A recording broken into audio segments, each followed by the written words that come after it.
Continuamos, es noticia la crisis migratoria en el municipio de Turbo, en el departamento de Antioquia, en Colombia, que abrió su muelle para recibir parte de los miles de migrantes que intentan llegar al tapón del Darién. Con esto, de alguna manera, se busca decongestionar la zona de Necoclí, donde hay cerca, lo decíamos ayer, de 10.000 personas esperando avanzar con esta travesía. Este es el puerto de Turbo en el Urabá antioqueño y se ha convertido en el nuevo punto de partida de miles de migrantes que a diario intentan llegar a Acandí atravesando el Caribe en lanchas rumbo al tapón del Darién en su travesía hacia Estados Unidos. Pendiente con los niños porque es un poquito fuerte, pero no es imposible.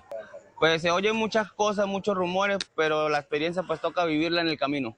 Con apoyo de la Armada de Migración Colombia se construyó el muelle Picicí para que los migrantes puedan realizar un tránsito seguro. Vamos a garantizarle mejores condiciones a los migrantes aquí en el muelle. Vamos a instalar unas carpas, vamos a instalar unos baños portátiles, vamos a instalar unos puntos de atención en las afueras del muelle para que la gente pueda tener mayor facilidad, pueda comprar sus tiquetes de forma directa, sin intermediarios. Esperan que ayude a descongestionar las playas de Necoclí, donde en este momento hay cerca de 10.000 personas esperando por transporte y dinero que los acerquen al sueño americano. Migración Colombia señaló que este es un problema de toda la región. Necesitamos fortalecer un diálogo regional entre los países latinoamericanos y del Caribe para poder tomar medidas eficaces, ¿cierto?, que de una parte permitan que las poblaciones se puedan asentar, idealmente que no salgan de sus países, pero esto es imposible, porque hay países que no tienen ni siquiera la capacidad de garantizar los derechos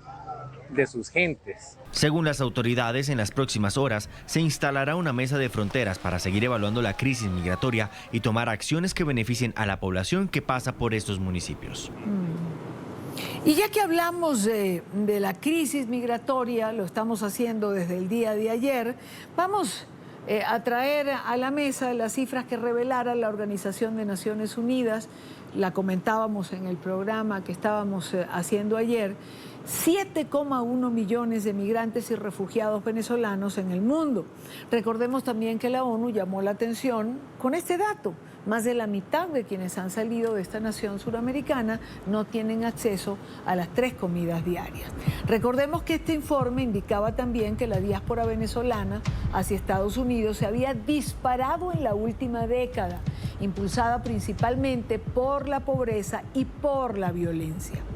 En 2022 representó alrededor del 71% de los más de 150.000 migrantes que ingresaron a Panamá a través del Darién buscando una vía hacia los Estados Unidos. Para conversar sobre esto quiero saludar en este momento al ex vicepresidente de Guatemala, hoy representante especial del Alto Comisionado de Naciones Unidas para los Refugiados, el señor Eduardo Stein. Señor Stein, bienvenido, muchísimas gracias por acompañarnos. Gracias por su interés, a la orden. Por un lado, han intentado vendernos que la crisis migratoria venezolana ha disminuido. Se ha llegado a decir, lo decía Nicolás Maduro, que el 60% de la migración ha regresado. El presidente de Colombia, Gustavo Petro, también decía que la información que manejaba era precisamente que la migración venezolana se estaba devolviendo. Sin embargo, ayer la Organización de Naciones Unidas ha dicho que 7,1 millones de venezolanos están fuera de su país. ¿Con cuál de estas dos visiones nos quedamos, señor Stein? Bueno, 3 anotaciones que creo que son importantes. La primerísima es el origen de los datos. Nosotros no nos hemos inventado esa estadística, son datos que vienen de los cuerpos de migración de cada uno de los gobiernos receptores. 17 gobiernos de América Latina y el Caribe en sus respectivos países están acogiendo migrantes y solicitantes de asilo de Venezuela y la gente sigue saliendo de su país. Es cierto, hay números significativos de gente que está regresando o ha regresado, pero en proporciones que ni de lejos se acercan al dato que usted me comenta. El segundo comentario que es muy importante para todo el subcontinente, estos 7.1 millones de personas superan a la gente que ha salido de quizás el fenómeno más grave que se ha experimentado en África y también en el caso de Ucrania. Pero ya estamos por encima de esos números. Sin embargo, son países en guerra, de donde la gente ha tenido que salir huyendo del conflicto armado. Aquí estamos hablando de otras circunstancias, de uno de los países, si no el más rico, de los más ricos en recursos de toda América Latina, que no está en guerra. Y el tercer comentario, que creo que es sumamente importante para no solo nuestro trabajo, sino el respeto a los derechos de esa población en movimiento, es la acogida que en general han tenido en estos 17 países de América Latina. Ha habido un nivel de generosidad muy grande. Es cierto que a veces se subrayan más los hechos de xenofobia o de rechazo, pero cientos de comunidades han abierto sus brazos, sus puertas, sus oportunidades laborales a esta población, y estamos en un periodo no solo crítico en cuanto a su importancia para todo el subcontinente, sino además muy esperanzador, en la medida en que estos números no se habían tenido nunca en nuestra historia latinoamericana, pero así como América Latina no va a volver a ser la misma, tenemos mucho potencial para esa capacidad transformadora positiva que esta migración ya está impactando en sus lugares de destino. De esos 7.1 millones, hay casi 6 millones en América Latina y el Caribe, y 4.37 millones desafortunadamente están todavía luchando en necesidad para obtener condiciones de una vida digna. De manera que seguimos necesitando la cooperación internacional de forma significativa y sólida y generosa, como se ha dado en estos años anteriores en las convenciones de donantes. Sí.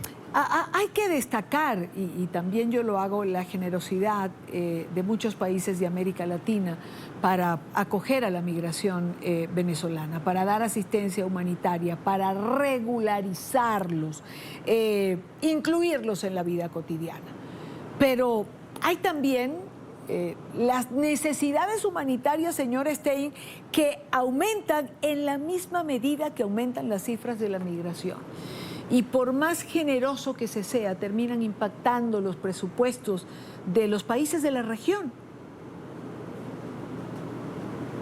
Es correcto, en la medida en que se mire y se conciba a esta población migrante en necesidades como una carga únicamente.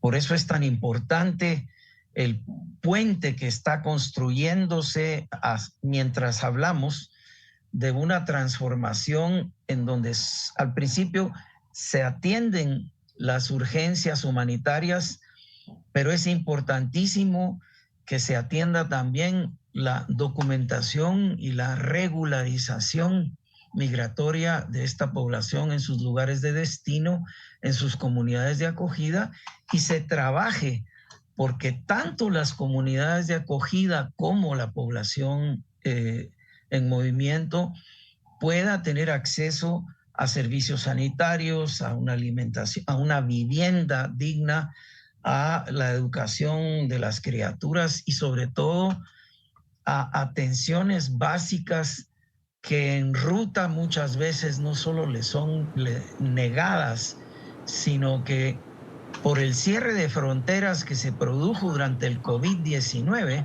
Sí. también mucha de la población que siguió saliendo se puso en manos de traficantes y allí se sometieron a riesgos y a una lesión o vulneración de sus derechos muy graves, de manera que también estamos enfrentando esta necesidad de esa población en movimiento, de que se respeten sus derechos, así como se apoye a las comunidades de acogida. Señor Stein, ¿cómo cree usted que va a impactar en la crisis migratoria que significa el éxodo venezolano la decisión anunciada ayer por la administración del presidente Biden? Este alivio migratorio que fue anunciado, pero que da un cupo particular de 24,000 personas y pone sobre la mesa el expulsar a todo el que no entre bajo este programa y expulsar a los venezolanos a través del título 42. E irían hacia México, ¿no? ¿Cómo esto va a influir, además, en toda esta crisis que se está viviendo? Yo creo que esto va a impactar a toda la red de flujos migratorios de esta población en movimiento. Quizás el lugar más presionado hoy por hoy y más urgente hoy por hoy es el llamado Tapón del Darién en Panamá. El gobierno panameño hace 2 días compartía cifras de que en solo este año han cruzado cerca de 150,000 personas por el Tapón del Darién hacia territorio panameño y luego para seguir para el norte, de las cuales 107,000 proceden de Venezuela. O sea que este no es un problema que va a tener una solución administrativa inmediata. Es un trabajo que necesita niveles no solo de comprensión y entendimiento, sino de voluntad política regionales, además de los trabajos nacionales que varios de los gobiernos han ido desarrollando.